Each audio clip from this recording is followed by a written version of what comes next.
நாங்கள் ஒரு தேர்தல் அறிக்கையை வெளியிட்டோம். பார்த்தோன்னா முதல்வருக்கு கிடுக்கிட்டுன்னு ஆகிப்போச்சு. அதனால தான் அந்த மாதிரி திடீர்னு ஒரு ஆச்சரியமான அறிவிப்பை வெளியிட்டிருக்கிறார்.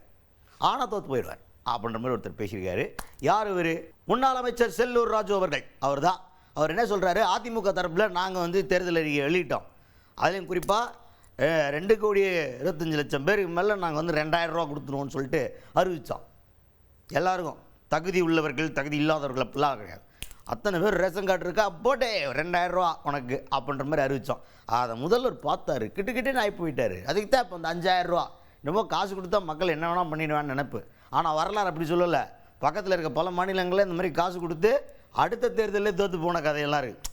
அந்த மாதிரி தான் திமுக தோற்று போக போகுது அப்படின்னு ஒரு பட்டியலை போட்டிருக்காரு செல்லூர் ராஜு அவர்கள். தேர்தல் அறிக்கை தேர்தல் அறிக்கை கொடுத்தார். 2,000 ரூபா மாதம் மகளிருக்கு 2,000 ரூபா கொண்டாந்து கொடுத்துருவோம்.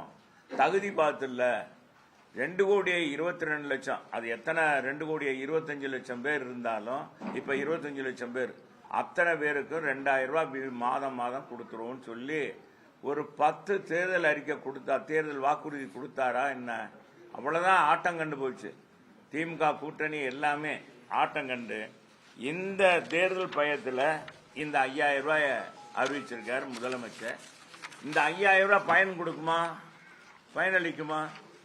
என்ன பயனளிக்காது. இதே மாதிரி தான் 2,000 இவராச்சும் இப்ப செஞ்சிருக்காரு. நம்ம PRS முதல்வர் சந்திரசேகர் ராவ் தெலுங்கானா, உங்களுக்கு தெரியும், ஆந்திராவில் தெலுங்கானாவில் அவர் பார்த்தா 7,500 ரூபா குடும்ப அட்டைகளுக்கு குடும்பத்தை கொடுத்தார். அது 2023 செயல்பட்டார். 2024 தேர்தலுக்காக கடைசியில் அவரும் தோத்து போயிட்டாரு.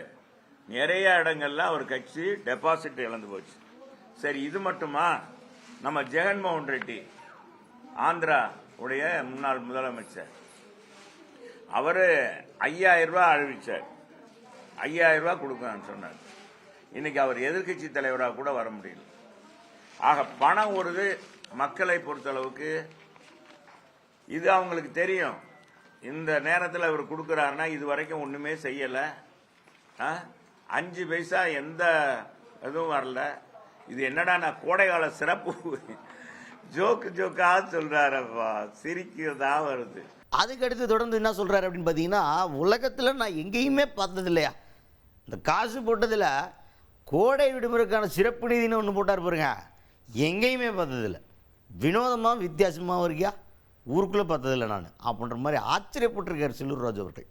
எதுவும் மாதிரி இல்லாம இது புது மாதிரியா இருக்கு. என்ன ராஜா, என்னங்க புதுசா இருக்கு? கோடை காலத்துக்கு சிறப்பு என்னங்க? 22ல கோடை வரலையா, 23ல கோடை வரலையா, 24ல வரலையா, 25ல கோடை வெயில் வரலையா? ஏத்தா 22லாம் வெயில் வரலையா, மழையா வந்துச்சு? 23லயா மழை வந்துச்சு? கேஸ் மானியம் 100 ரூபாய் கொடுக்கறதுக்கு இல்ல, எங்க பெட்ரோல் டீசல் குறைக்கல, என்னங்க மாணவர் கல்வி கடன் ரத்து பண்ணல, என்னங்க எத்தனை சொல்ல, நகை கடன் முழுமையா ரத்து பண்ணல, விவசாயிகள் பயிர் கடன் ரத்து பண்ணிருக்கலாம், அதுக்கெல்லாம் காசு இல்லைன்னு சொல்றாரு. சம்பள உயர்வு நான் இந்த முதல்ல அடிக்கிட்டு வந்த பாருங்க எத்தனை பேருக்கு, அது இல்லைன்னு சொல்லிட்டு இன்னைக்கு இப்படி சொன்னா அறிவிச்சாருன்னா என்னங்க? மக்கள் என்ன காசுக்காக எதையும் செய்வாங்க? மக்களை ஏமாற்றிடுவாங்க. மக்களை ஏமாத்திடலாம்னு நினைச்சா முடியுமா?